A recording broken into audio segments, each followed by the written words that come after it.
Okay, അപ്പൊ എല്ലാവരും എക്സാമിന്റെ ചൂടിൽ ഇങ്ങനെ ഫുൾ തിളച്ചിരിക്കുന്ന ഒരു ടൈമാണ്.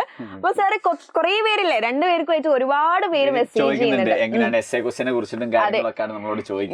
ഏത് പോർഷൻ പഠിക്കണം, ഏത് ടോപ്പിക് നിന്നാണ് കൂടുതൽ ക്വസ്റ്റ്യൻസ് വെക്കാന്നുള്ള കുറെ ക്വയറീസ് വന്നതിന് ശേഷം ഞങ്ങൾ തീരുമാനിച്ചു ഈ ഒരു വീഡിയോ ഒന്ന് ചെയ്ത് നോക്കാം. എന്താണ് സംഭവിക്കാൻ നോക്കാം. നമുക്ക് എല്ലാവർക്കും ഓൾമോസ്റ്റ് അറിയാം ഏത് എസ്എ ക്വസ്റ്റ്യൻ എന്നുള്ളത്. നിങ്ങൾക്ക് അറിയുന്നത് തന്നെ നമ്മൾ എന്ത് ചെയ്യാം, ഒന്നും കൂടി സ്ട്രോങ് ആക്കാൻ വേണ്ടി ഒന്ന് ശ്രമിച്ചു നോക്കാം. അപ്പൊ ഞങ്ങളുടെ ഒരു ബേസിസ് ഉള്ള ഒരു ചെറിയൊരു കുട്ടി പ്രഡിക്ഷൻ വീഡിയോ ആണ് ഞങ്ങൾ ചെയ്യാൻ പോകുന്നത്. അപ്പൊ കഴിഞ്ഞ പ്രീവിയസ് ക്വസ്റ്റ്യൻസും അതേപോലെ തന്നെ നമ്മുടെ മോഡൽ എക്സാം ഒക്കെ ഒന്ന് അനലൈസ് ചെയ്തപ്പോ ഞങ്ങൾക്ക് തോന്നി യെസ് ഇത് ചോദിക്കാൻ ചാൻസ് ഉണ്ട്. അപ്പൊ അത് നിങ്ങൾക്ക് പറഞ്ഞു തരണം എന്നുള്ള ഒരു ഇന്റൻഷനോട് കൂടിയാണ് ഞങ്ങൾ ഇവിടെ വന്നിരിക്കുന്നത്.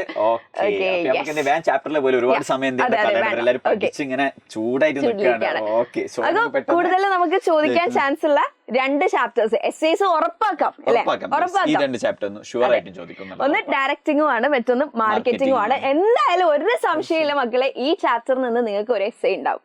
ഓക്കെ, ഒന്നല്ല 2 എസ്സേ ഉണ്ടാവും. അതന്നെ പ്രതീക്ഷിക്കുന്നുണ്ട്. അപ്പൊ നമുക്ക് ഏതൊക്കെയായിരിക്കും എസ്സേക്ക് വരാന്നുള്ളത് നമുക്കൊന്ന് പെട്ടെന്ന് ഒരു ഇൻസ്റ്റന്റ് ആയിട്ട് പെട്ടെന്ന് നോക്കാം. അതിന്റെ ആൻസേഴ്സ് കാര്യം ഒരുപാട് നേരം നമ്മൾ ഡിസ്കസ് ചെയ്യുന്നില്ല, കാരണം ഓൾറെഡി ലൈവിലൊക്കെ നമ്മൾ എന്തായാലും പറഞ്ഞില്ലേ. അപ്പൊ ഇതിന്റെ ആൻസേഴ്സ് കിട്ടാൻ വേണ്ടിട്ട് നിങ്ങൾ എന്ത് ചെയ്യാം, നമ്മുടെ ലൈവ് വാച്ച് ചെയ്യാം കേട്ടോ.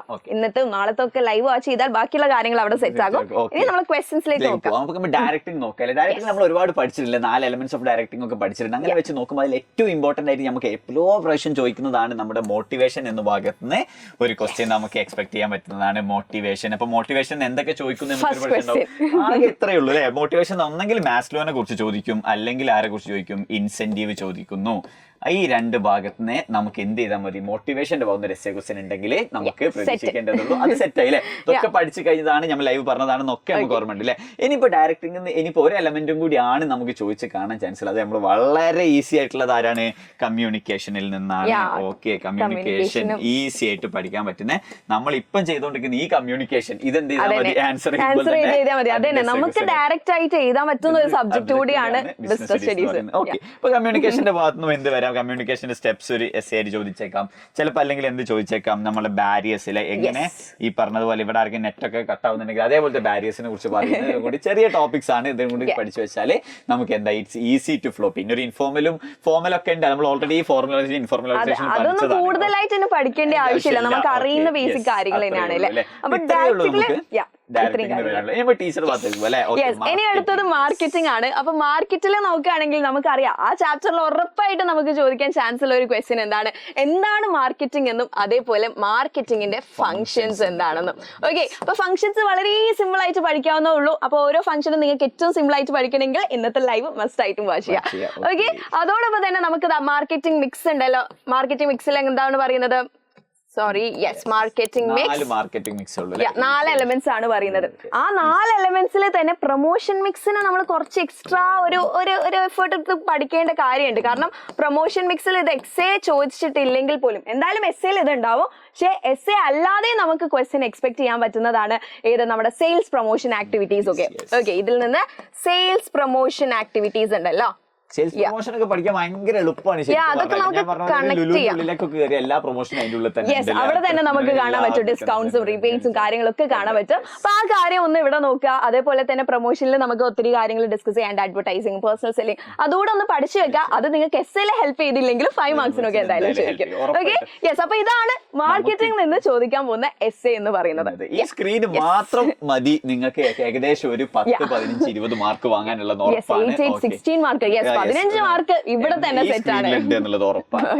ഇനി നമുക്ക് അടുത്ത കുറച്ചും കൂടി ഇമ്പോർട്ടന്റ് ആയിട്ട് ഇത് കഴിഞ്ഞാൽ നിങ്ങൾ അടുത്ത ഇമ്പോർട്ടന്റ് ആയിട്ട് പഠിക്കേണ്ട 2 ചാപ്റ്ററും കൂടി ഉണ്ട്. അതിലൊന്നാണ് ഇതെന്ന് പറയുന്നത് FM, ഫിനാൻഷ്യൽ മാനേജ്മെന്റും അതേപോലെ തന്നെ സ്റ്റാഫിങ്ങിനെ കുറിച്ചും അങ്ങോട്ട് പഠിച്ചേക്കാം. അപ്പൊ ഞാൻ ആദ്യം സ്റ്റാഫിങ്ങിനെ കുറിച്ച് അങ്ങോട്ട് തുടങ്ങാം അല്ലെ? സ്റ്റാഫിംഗ് എന്ന് പറഞ്ഞാൽ നമുക്കറിയാം right person, right time, right work എന്ന് പറയുന്നത് അത്രേ ഉള്ളൂ അല്ലെ?